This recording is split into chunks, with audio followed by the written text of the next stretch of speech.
Class 9th के देखिए MP board के सभी विद्यार्थी ध्यान दें। इस वीडियो के अंतर्गत देखिए हम समाज विज्ञान का एक पेपर कंप्लीट करने जा रहे हैं। आप सभी को इस वीडियो में काफ़ी इम्पोर्टेंट प्रश्न देखने को मिलेंगे। आप सभी को सभी प्रश्नों को अच्छे से कंप्लीट करना है ताकि आप सभी अच्छे से अच्छे अंक प्राप्त कर सकें।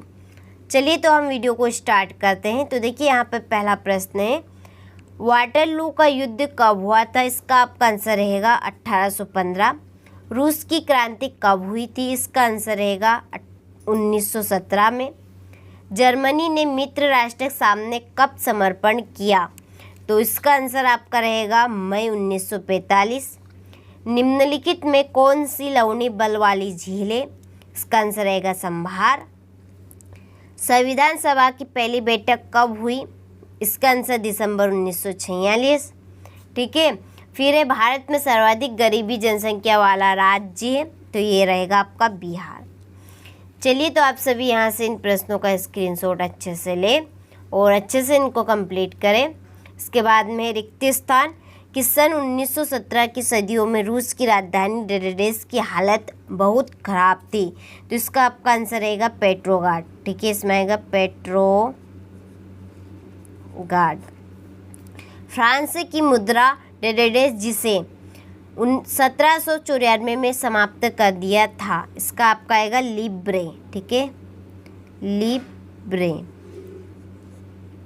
इसके बाद में वर्साई की संधि डेडेस में हुई 28 जून। प्रायद्वीप भारत की अधिकतर नदियां डेडेस से निकलती है, पश्चिमी घाट।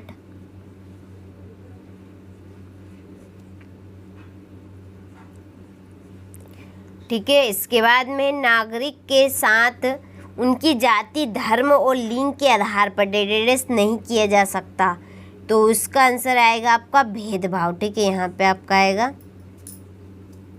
भेदभाव। वर्ष 2011-12 में मोटे तौर पर 1.5 करोड़ लोग निधनता में जीते, तो इसमें आएगा आपका 27 करोड़। ठीक है। चलिए तो आप सभी यहाँ से स्क्रीनशॉट अच्छे से लें और अच्छे से आप प्रश्नों को कंप्लीट करें।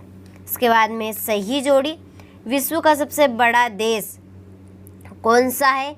तो वो है आपका रूस। सक्रिय ज्वालामुखी, इसकी आपकी जोड़ी है बेरनदीप।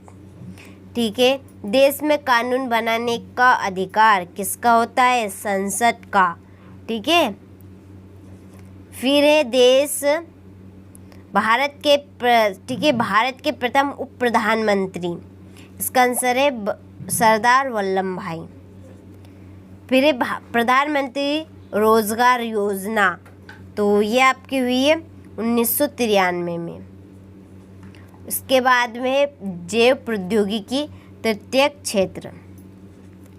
ठीक है। चलिए तो यहाँ से आप जोड़ी का स्क्रीन अच्छे से ले और अच्छे से आप प्रश्नों को कंप्लीट करें। इसके बाद में हमारा अगला प्रश्न है यहाँ पे, एक वाक्य में उत्तर। देखिए कि अबुल कलाम आज़ाद का जन्म कहाँ हुआ था? तो उनका जन्म तमिलनाडु, ठीक है, तमिलनाडु के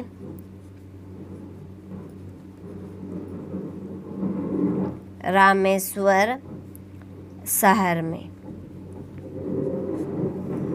ठीक है। इसके बाद में 1928 में भारत का संविधान किसने लिखा था?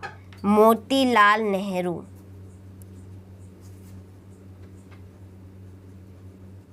मोतीलाल नेहरू।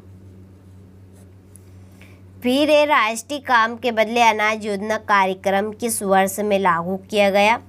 इसका आंसर आएगा 2004। मानव पूंजी का एक महत्व बताइए। आर्थिक विकास।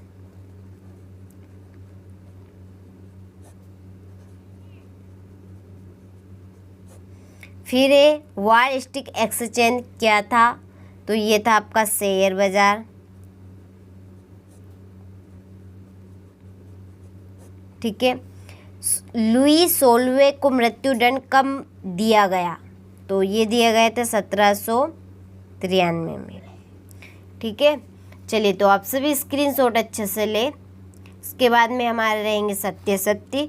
भारतीय संविधान किसने वाली सभा में 299 सदस्य थे? लिखने वाली सभा में 299 सदस्य थे, तो ये है सत्य है। भारत का सबसे गरीब राज्य पंजाब है, असत्य रहेगा। मानवीय पूंजी से उत्पाद में वृद्धि नहीं होती है, ये आपका सत्य है। रूढ़िवाद तबका रेडिकल और उदारवादी दोनों का सार्थक था, असत्य। सोशल कॉन्ट्रैक्ट पुस्तक लॉक ने लिखी थी, यह असत्य। और जर्मनी के संबंध में नासी दमनकारी महावंश था, तो ये आपका सत्य रहेगा। चलिए, तो आप सभी अच्छे से यहाँ से स्क्रीनशॉट लें और अच्छे से आप कंप्लीट करें। इसके बाद में हमारा अगला प्रश्न है, सिंधु एवं नदियाँ कहाँ से निकलती है? वैज्ञानिक वानिकी क्या है? आरक्षण का अर्थ क्या है? मानव पूंजी निर्माण से क्या सही है? भारत में पादपों तथा जीवों का वितरण किन तत्वों द्वारा निर्धारित होता है? संसाधन के रूप में लोग से आप क्या समझते हैं? कोऑपरेटिव क्या था? आम चुनाव से क्या तात्पर्य? उदारवादी के बारे में संक्षेप में लिखिए। उत्पादन साधनों से क्या सही है? भारत के वनस्पति में कितनी विविधता है? ठीक है, चलिए। इसके बाद में संविधान संशोधन उग्र राष्ट्रवादी नाजीवाद को किस तरह बढ़ावा दिया? Question number 19। 20 से प्रधानमंत्री के कार्य किसमें मानचित्र रहेगा भारत का? और 22वें प्रश्न में प्रजातंत्र के गुण और 23वें भारत में निर्धनता के कारण। ठीक है, चलिए, तो आप सभी अच्छे से इन प्रश्नों को कंप्लीट करें।